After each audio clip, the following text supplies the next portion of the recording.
Redemption doesn't come easy for the holy men of India. They must deny themselves all worldly pleasures and embrace poverty, even physical pain.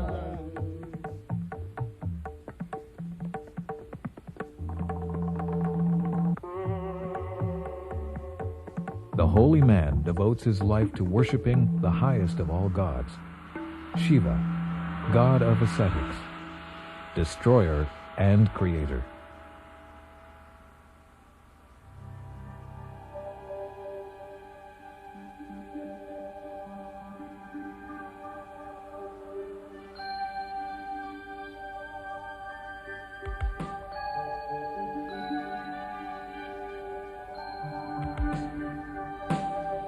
The truly faithful follower of Hinduism spends the last part of his life in poverty and resignation.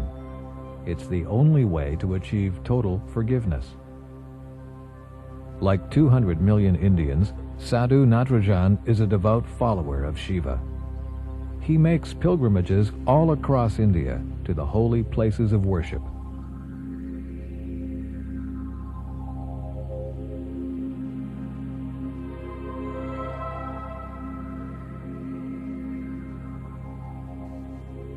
The temple is a refuge where the faithful come closer to their God.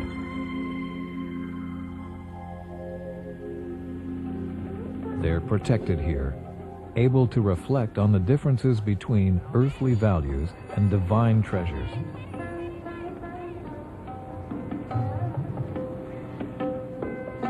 Most believers pray in the temple at least once a day.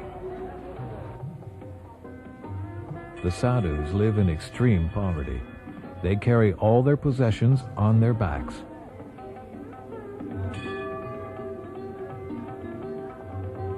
The Hindus have a fundamental rule: whoever takes has to give. When they are blessed by the deity, they bring gifts, fruit, flowers, even money.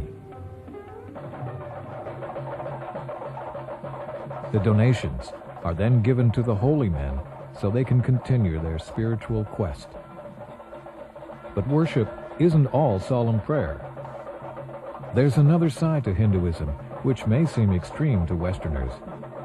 They achieve religious ecstasy through wild ritualistic dances.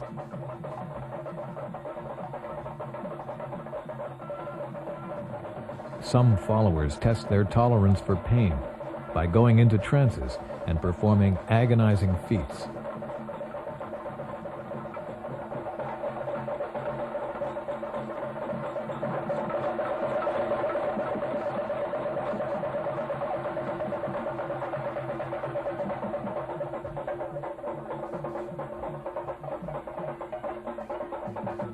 Is this genuine devotion to God or mere fanaticism? Why the emphasis on pain? Because life is predetermined by dharma, which means virtue, truth, and righteousness, and karma, which is taking responsibility for your actions. According to Hindu philosophy, the soul is continually reborn into another body until it's pure and free from greed. Thus, dharma and karma influence your next life.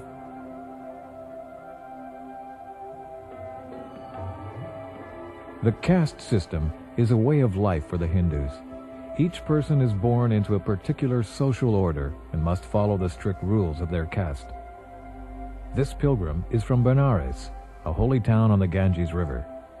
He was born a Brahmin. Even for the people of this high caste, life is still a transitory state. They seek redemption like everyone else. Every Brahmin must bring a sacrifice to the Ganges once during their lifetime.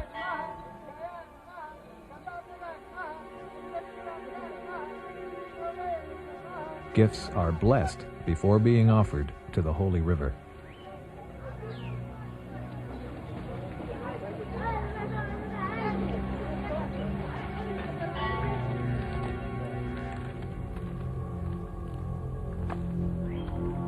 These people are burning cow guano, a job usually given to the women and children of a low caste.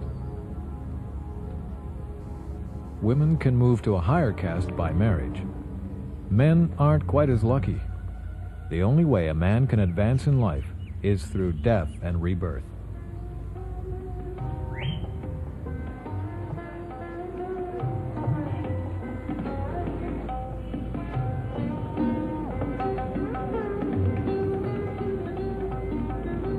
Sadhu Natrajan is more dedicated to redemption than some of his fellow Hindus.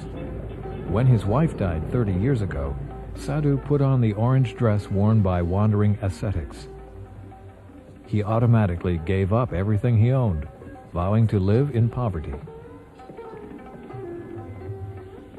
Sadhu was once a carpenter from a caste of tradesmen. These days he lives a poor religious existence. He eats only once a day, food that other people give him.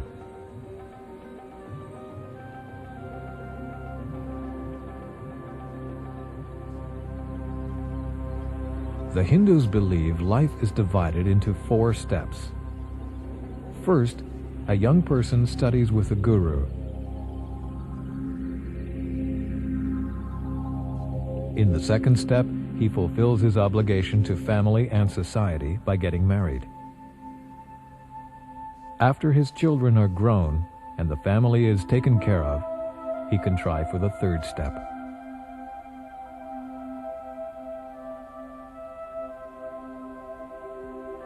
The third step requires the Hindu to withdraw from society and live as a hermit in meditation. He has to leave behind all his possessions. The fourth step, rebirth, only comes after he's lived as a pilgrim, ascetic, or holy man. By doing so, he's able to reduce the number of rebirths he needs to achieve redemption. Hindus prepare for redemption at a young age by learning yoga. They learn to control all desire through yoga meditation and religious exercise.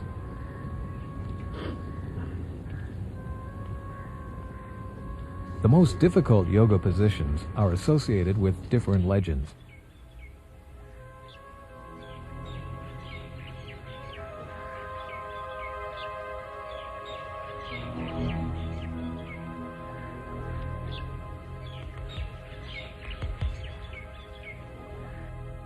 Hanuman, the mythical god of the monkey, had superhuman powers.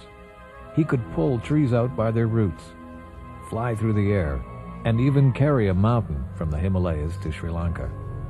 The ascetic symbolically wraps a piece of cloth around his penis so he can carry a stone or rock. This gives strength to the god of the monkeys.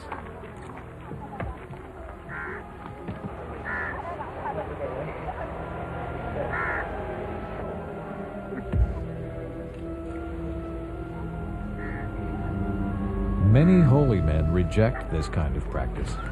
They feel that a human being can never outgrow his body, therefore he should just rely on meditation to achieve salvation. To the rest of the world, resting on a bed of nails is simply a trick. But this practice does have a basis in Hindu legend. The bed of nails is taken from the legend of Bhisma. During an attack, he fell onto 100 arrows, which became his bed. Today, iron nails are used instead of arrows.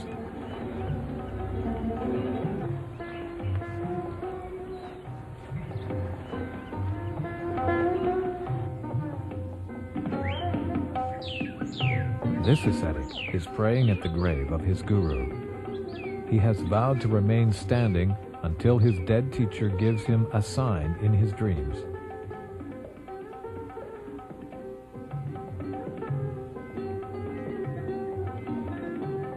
He's been standing for 4 years. During all that time, the man has never laid down. He sleeps upright in a swing.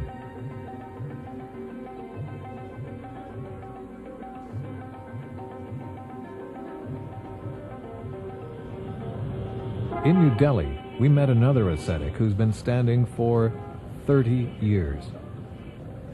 He doesn't have any idea how much longer it will last.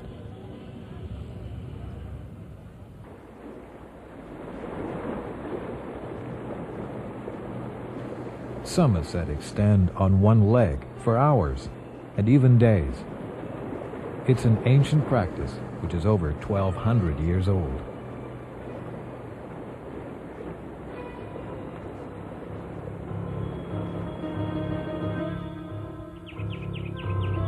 Artists have engraved these events on one of the largest reliefs in the world. These mythological stories are carved in a rock face which extends 100 feet around Shiva, god of the ascetics.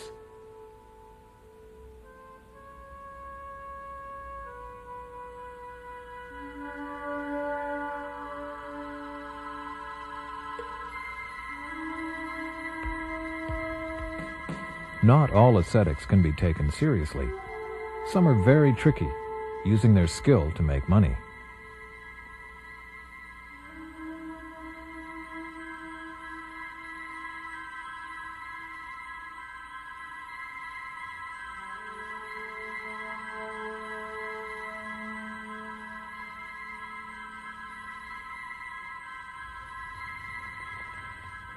This man says he's trying to redeem himself by laying on a bed of thorns. He's also getting paid very well to perform the feat. His father and grandfather earned their living the same way.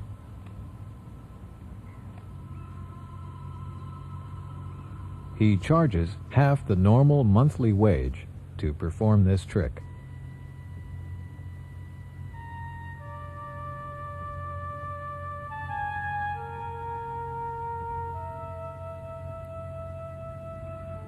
Magic and the occult play a large part in Indian life. There are legitimate holy men with supernatural powers, and then there are the fakes.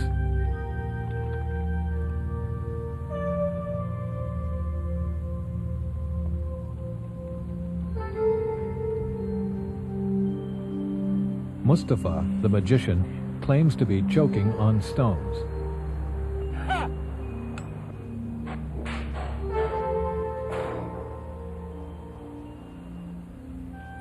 Hassan can swallow over 50 long rusty nails, hold them in his throat, then make them reappear.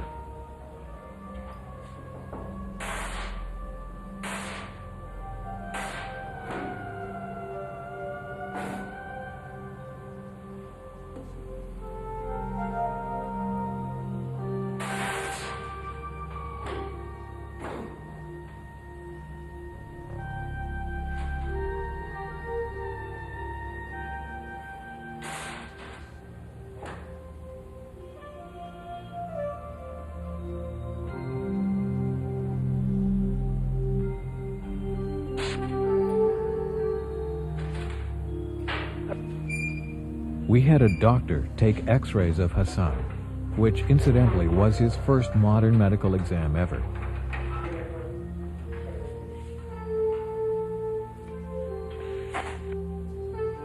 The x-rays show that Hassan keeps the nails in his throat in a bundle.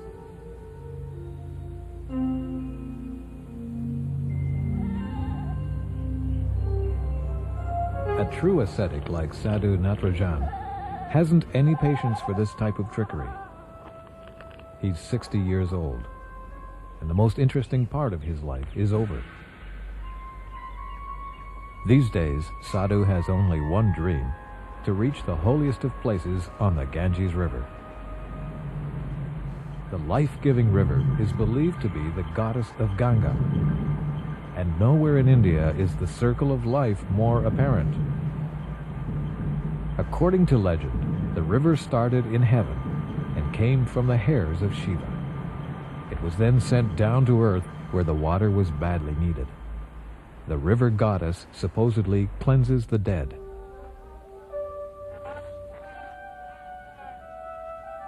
Legend aside, the source of the Ganges is the Himalaya mountains. Its tributaries flow down into a main stream where the true believers gather. Many Indians come here to the holy city of Benares to die. Their sins are washed away by the river. The bodies are then ready for burning. These fires are constantly burning. After a person dies, only the god can decide whether the person should be reborn into another body or set free.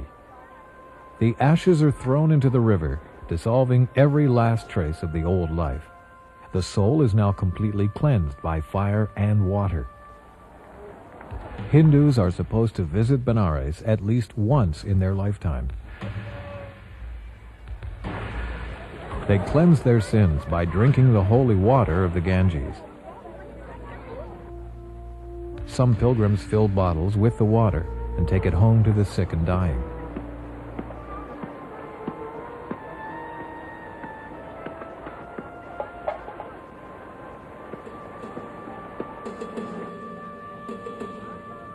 The Ganges is also a hub of social activity. During the mornings, people bathe here and do their laundry. In between, they pray to the rising sun and to the great god of Shiva.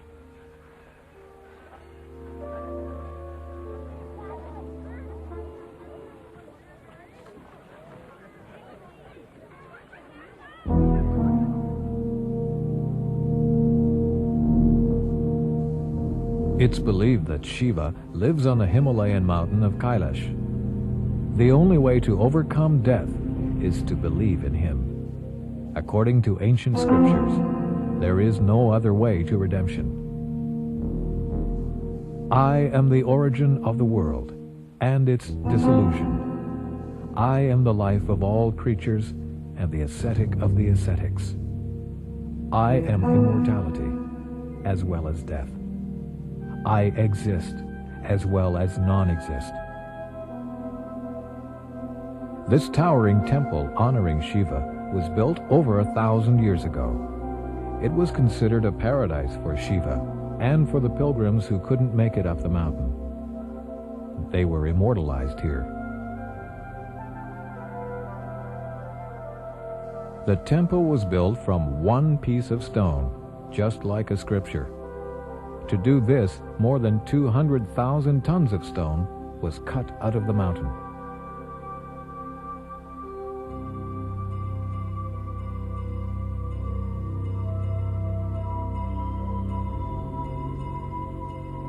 The tripod is an ancient symbol of Shiva and of destruction. His followers often carry the tripod with them. You'll find this symbol on coins and clay models dating as far back as 200 BC. Shiva is also a musician and dancer who carries his drums and horn wherever he goes. Many of Shiva's followers do the same.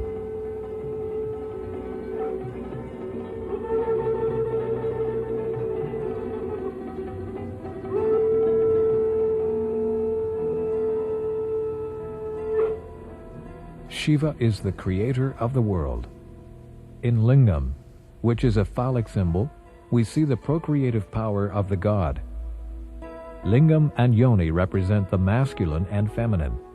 They complete the cycle of creation.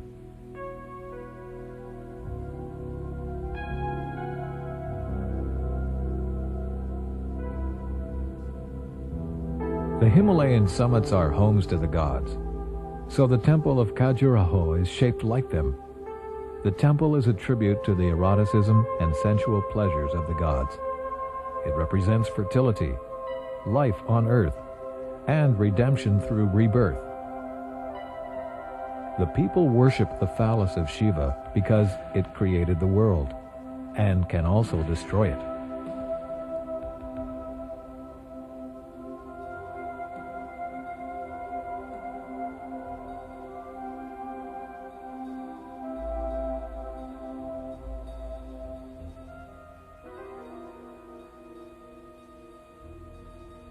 The people pray for fertility by offering up flowers and holy water.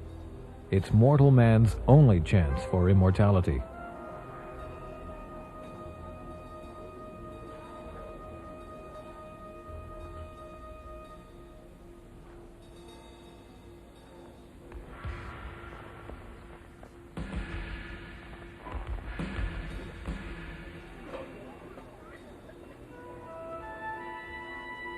Satya Sai Baba is India's most popular holy man.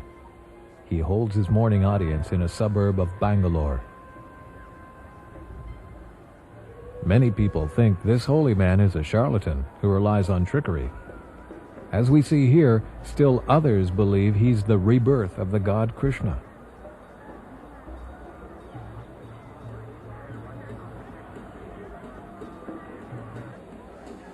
Sai Baba preaches love, the abolition of castes, and the unity of all religions.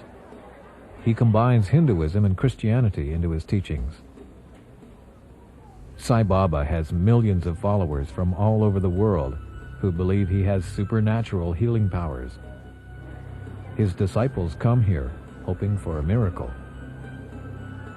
Miracles do happen if one is to believe the stories.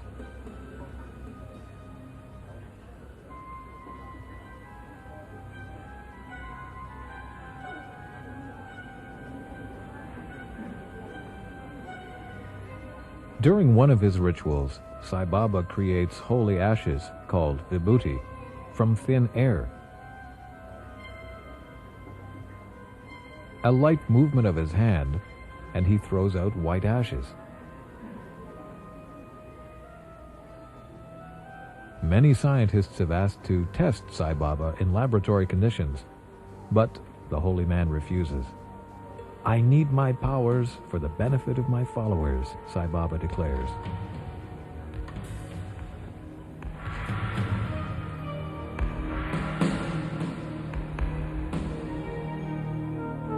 Sai Baba performs another miracle by covering his portrait with vibhuti. The ashes seem to multiply themselves. We took samples of the different ashes and had them analyzed. Sai Baba couldn't possibly have produced this powder from his own body. And it's highly improbable that the ashes were hidden somewhere before he threw them. Die untere Kurve zeigt unsere Probe und die obere die Kieselsäure. Das weiße und das graue Pulver ist Sometimes the vibhuti seems to dribble out of the vessels. At other times it pours out. One thing is sure, there isn't enough room in the vessels to hold all the ashes.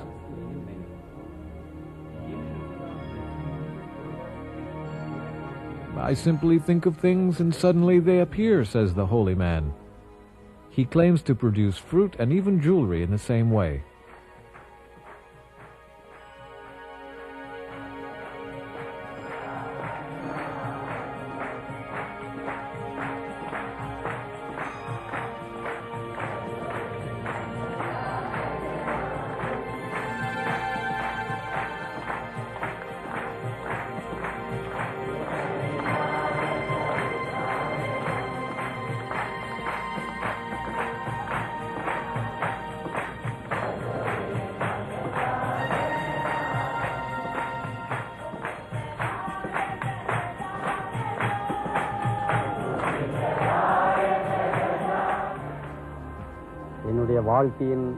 This is all magic. I believe the only way to God is exclusively through meditation and prayer. Those who are really searching do not need a show. Our greatest holy men live in complete seclusion. Many have supernatural powers, which they would never show to other people. They only practice yoga and meditation as a means to their own redemption.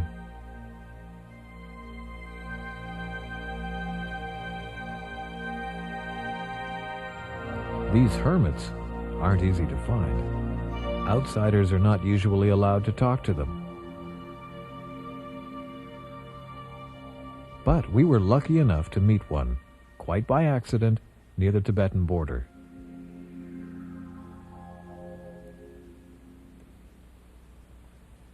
He stands in the snow barefoot and praying to the sun god, Surya.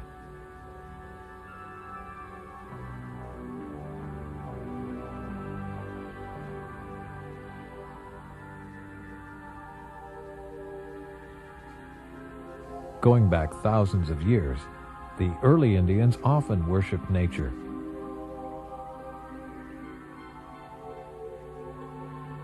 Wherever you look, you are rising up, the sun god full of blessings, you who maintains all people. So goes an ancient chant, Surya. Most Hindus visit their temples at least once a year during a festival. These processions often last for several days.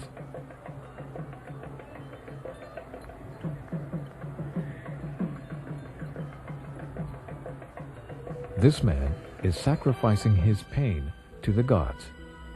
The ritual is different from place to place.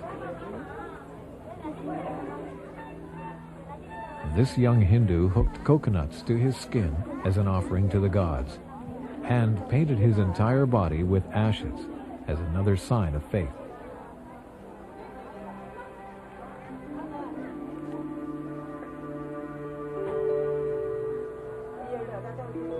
He also stuck a needle through his tongue. He chews betel nut to dull some of the pain. The priest gives him ashes for enlightenment and purification.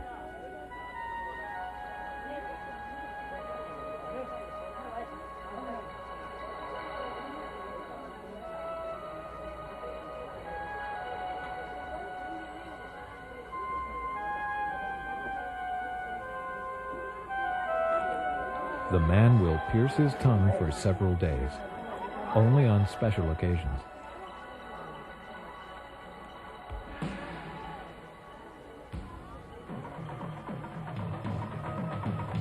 Worshippers in the south of India offer a mass sacrifice for Kali, who, like Shiva, is god of fertility and death. They begin the ceremony by carrying a covered picture of Kali around the holy monument.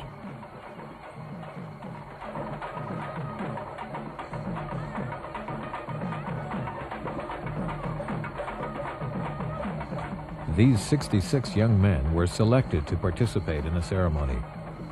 They arrive at the temple 7 days before the festival and don't leave until it's over. They prepare themselves with yoga and a strict vegetarian diet. The priest blesses them.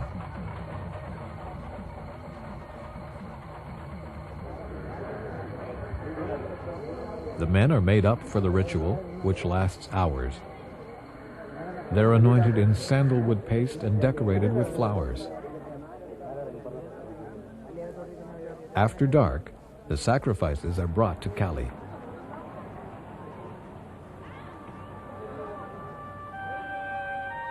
In the past, this tradition always inspired fear. Until recently, these people were actually hung from hooks in their back so they could be pulled away from danger. The hook is still part of the ceremony, although the participants are no longer hung. Holes are cut through the skin and muscle of their legs, and 3 belts are attached.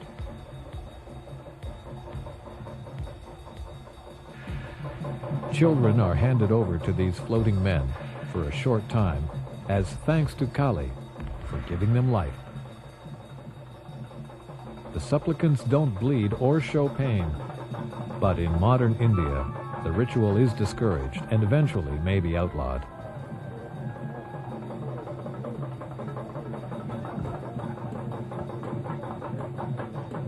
The men are then tied to the temple wagon.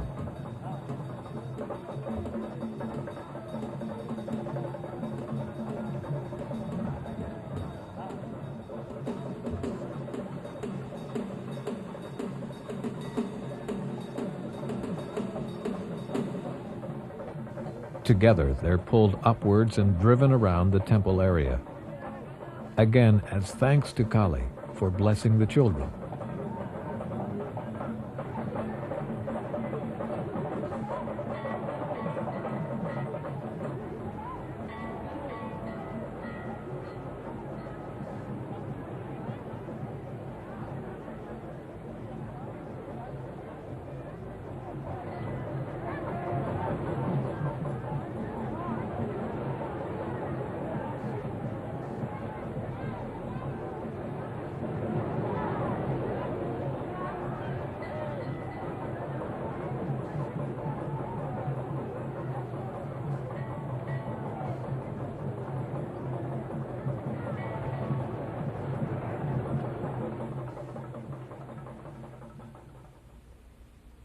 The imposing Islamic fortress Agra was built during the 16th century. The Mongol Emperor Akbar ruled from here.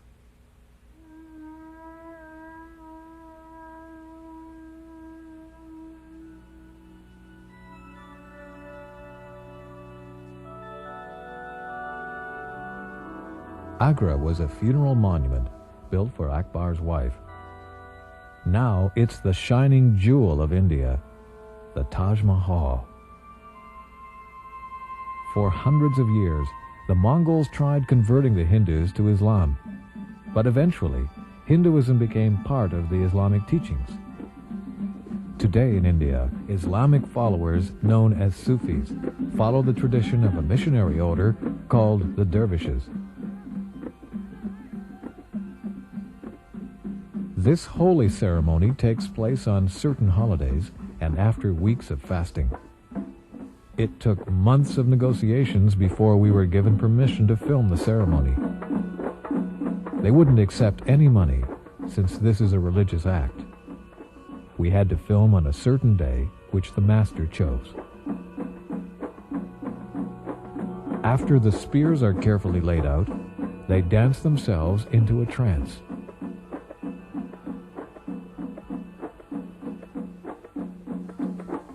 Under the supervision of their master, the participants reach a state beyond pain.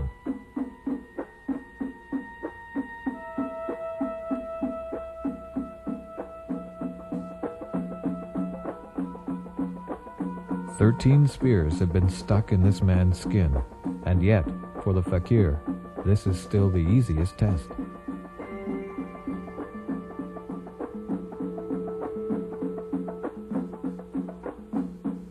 The rhythm of the music heightens their concentration. According to the teachings, a man must allow the spirits to wander through the letters of the word Allah, and you will rest in complete happiness in the shining ring of the last letter. They become one with the spirit of the holy book, the Quran, and are freed from all physical feeling.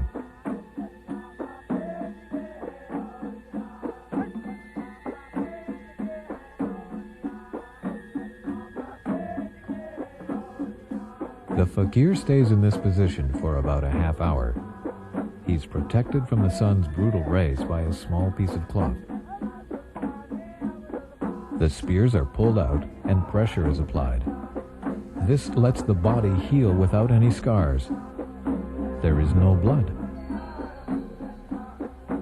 It takes incredible strength and deep concentration to perform this feat.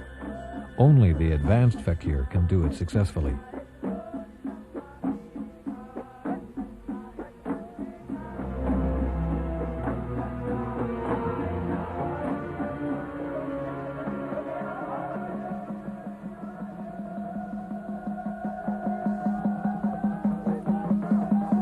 The mouth is one of the most sensitive areas in the head. Yet when the spear pierced the mouth, there was no blood.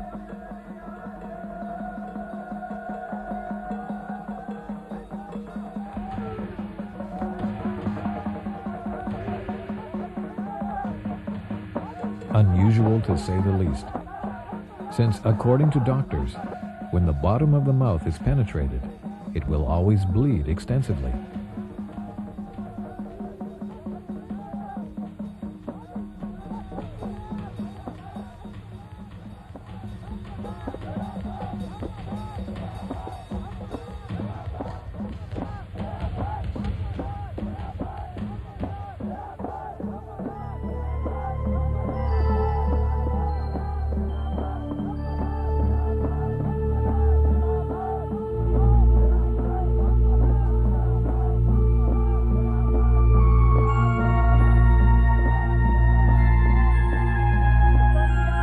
This time, the master puts his finger in his student's mouth and closes up the wound.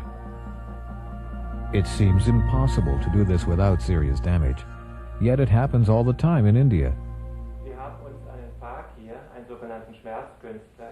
We brought a so-called pain artist, or fakir, into the laboratory to find out how a human being can deal with great pain. We were interested in what transpires in the body, but above all, we wanted to study what happens in the brain during a moment of extreme pain. The fakir spears himself and then suffers very intense pain, way above the threshold of pain tolerance. Normally, you can't bear such pain.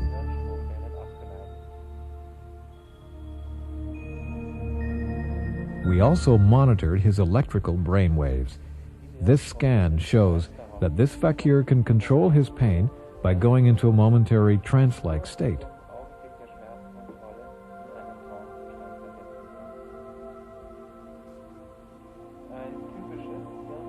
This is the typical brainwave imagery of the fakir.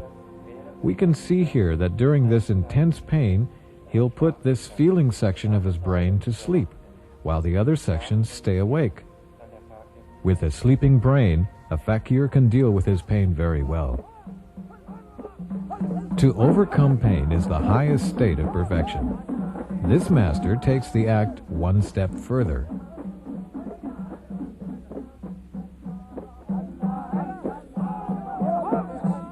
He spears his tongue, then wraps himself in a scarf.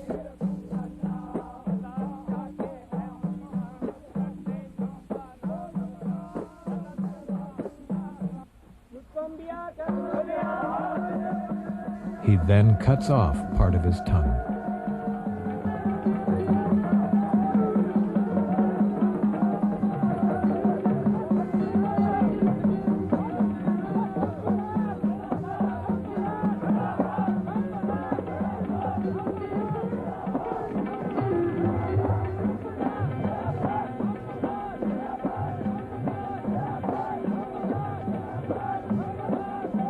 And, miraculously, puts it back in again.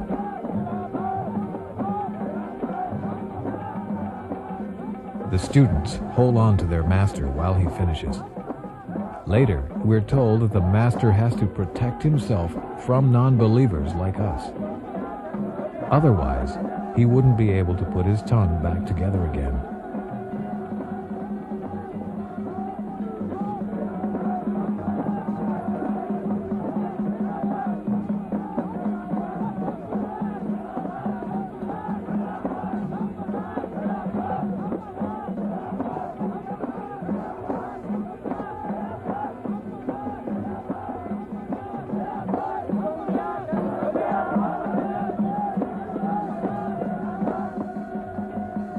Miracle?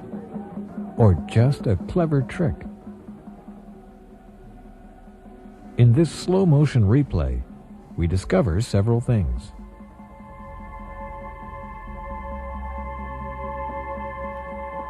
The fakir did cut off a piece of his tongue. It's frayed on the side, which is proof that a living organ was severed. You see, the tongue is a muscle that contains a lot of blood. When cut in the middle, it retrenches at the edges.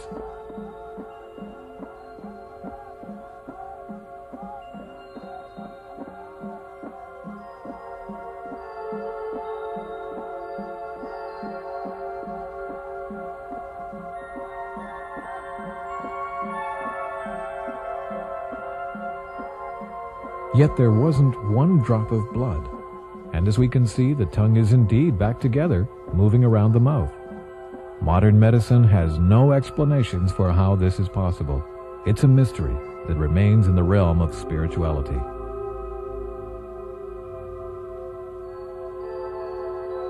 It's easy to see why redemption plays such a large role in India. After all, the poverty here is enormous, and millions of people live in misery.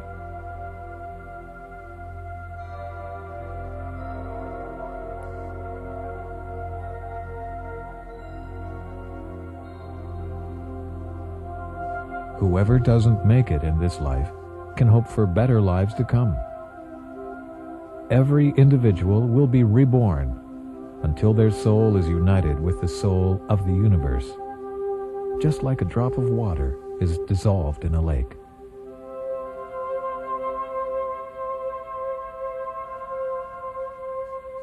no one really knows how much time it takes to find redemption. But the legend of the holy man leaves us with some food for thought. A holy man who had already spent decades as a strict ascetic stood before Narada, prophet of the gods. "You have one wish left," Narada told him. The holy man replied, "I want to know how many more lives I have to spend this way." Narada's answer, "Look at the leaves on this tree. When you have spent as many lives in asceticism as the tree has leaves, then you will achieve redemption." The holy man started to dance with joy. "What?